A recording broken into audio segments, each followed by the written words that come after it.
So moving on from Isaiah to Jeremiah, another major prophet of the Old Testament.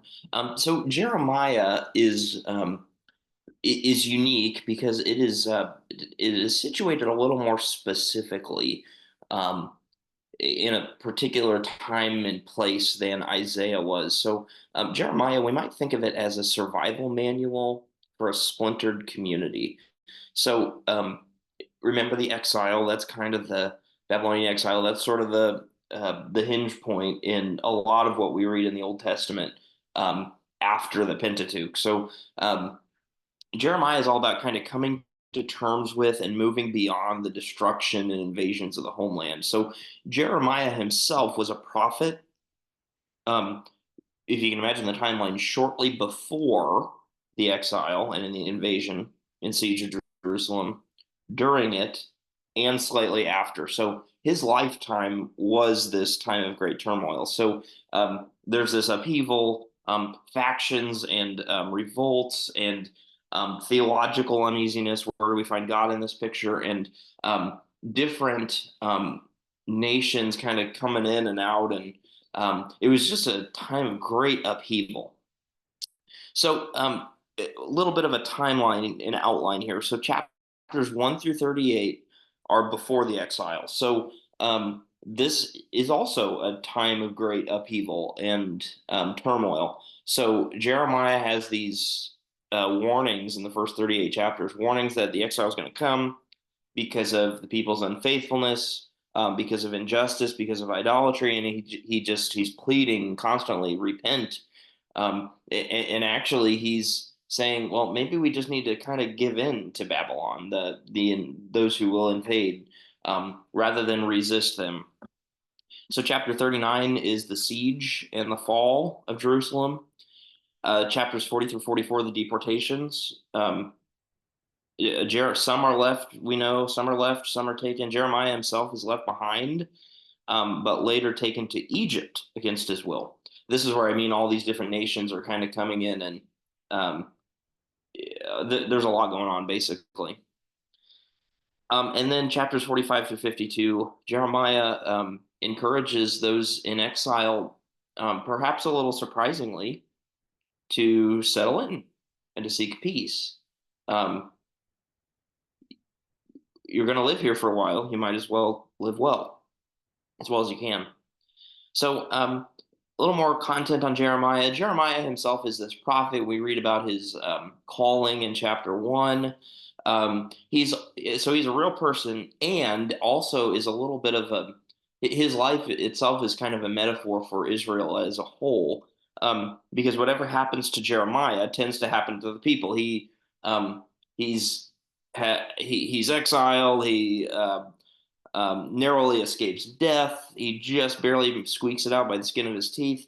The community doesn't listen to Jeremiah, and at the same time, people gain a sense of hope from his stories about faithfulness as he copes with his own suffering. So throughout Jeremiah, it is prophecy as a whole. That's the bigger picture literary genre. Um, but there's several smaller kinds sort of sprinkled throughout. So there's these short prophetic poems we call oracles. There's some sermons, biographical narratives, and there's these different speaking voices that sort of overlap.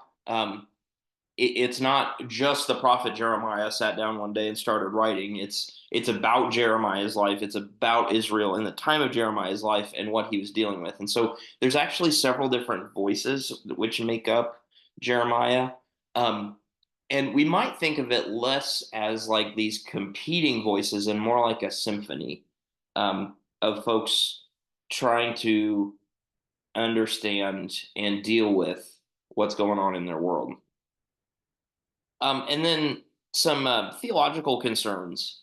As they're being invaded, as the siege is coming, as the exile's coming, there's these questions that pop up.